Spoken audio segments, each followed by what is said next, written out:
What is that? That is one bad high school band tuning up. Maybe not. Welcome to MML. I'm Trapper Jack. That is kind of a conversation starter. Came out of episode 258 of the Touched by Heaven podcast. This woman named Sari, S-A-R-I, and it could just as easily be S-O-R-R-Y, as we'll find out in just a second here. Anyway, she was sharing her story of something happened in 2015 where she heard that sound coming out of the sky. She and her daughter heard that and just stopped them. What is that?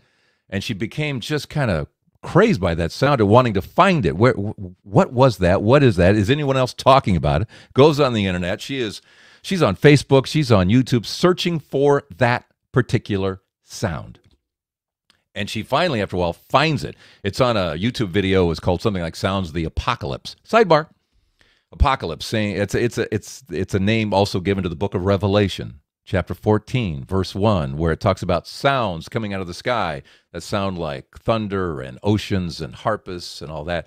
And she finds her sound. She is so excited. She has found her sound. And then she just has a meltdown. She hears it and has a meltdown. She just starts crying uncontrollably. What is this? She suddenly, inexplicably, starts turning back towards God. It's like, what? She had been with God, went away. She hears this crazy sound, which she sounds kind of War of the Worldish. If you saw that movie, it's kind of metallic, but it's also got, there's the drum beats, and it's just, what is this, right?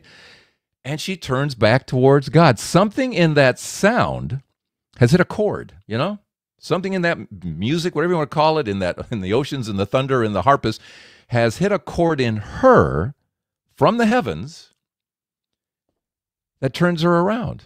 I mean, it's just crazy. And people are trying to explain these sounds. People are out there hearing these sounds. 2015 was kind of at a peak. People recording with their phones these sounds coming out of the sky. I don't think it stopped, but it was just kind of at a peak then. And people are trying to explain it. Non-God people are going, well, it's the solar system crowbar, and it's hitting the magnetic field and the solar flare. Like they know where this stuff's coming from, right? So here she's hearing it, hits a chord, and she turns back to God. It's like, what the heck is that, right? Strange. So anyway, we kind of, in this episode 258, we kind of talk a little bit about this mysterious sound that she heard and her reaction to it and saying, I'm sorry. Now she's evangelizing out there. So it's just kind of interesting. So as soon as I post this episode, it was just, as soon as it was up there, more information starts coming in, apparently for MML. Because I tell you often about how songs bubble up in my head, seemingly out of nowhere, and we know where that nowhere is, right? I start hearing a song. Alexa, resume this one.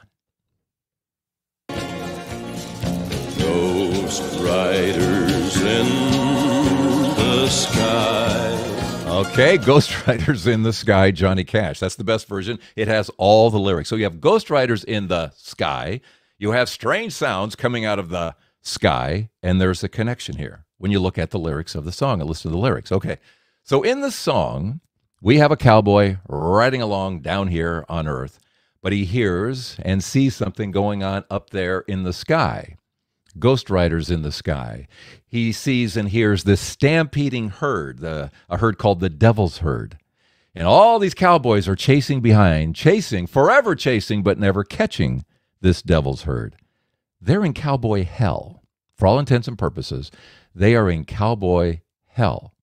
And one of those cowboys stops long enough to look down to this cowboy down here and saying, unless you change your ways, you're going to be riding with us. In other words, if you don't say, I'm sorry, unless you say sorry and change your ways, you're going to be riding eternally with us. So you have the cowboy being told, repent, say you're sorry. Sari said, I'm sorry, after getting hit with this cord of something up there. She's repented. What's the message for you and me besides this is just, I think, rather fascinating in all this, is that you and I are also called to repentance, obviously. But the bigger call that I'm getting hit is the daily repentance, the daily examination of conscience. That's what I'm getting hit with. It. And I fail so often at this. At the end of the day, we're all tired. Let's just go to bed, go sleep, and all that kind of stuff. But we're supposed to look at our day. Who did I interact with? How did I do? Where did I fail? Where did I fall short of the love I'm supposed to be having in me? Who did I cut off? It's just how did I react to every situation today? and repent and say, I'm sorry. That word comes up. It's not just somebody's name in Australia. That's where sorry is. It's what we're supposed to be doing on a daily basis to God and maybe to an individual to get back to them and say, I'm sorry. But in both the song and in the sounds, it's to look up into the heavens, right? Heaven is filled with sinners who said, I'm sorry. Hell is filled with sinners who wouldn't think of saying, I'm sorry. And so that's what we're to do. We are to look up, and if it's a sound that gets your attention, okay. If it's a song that gets your attention, whatever the case may be. But something in this is a call from the heavens, the oceans, the thunder, harpists, whatever all this is a call to repentance, daily repentance, and I'm sorry. Thanks for being here. I'll see you next week on Men's Morning Light.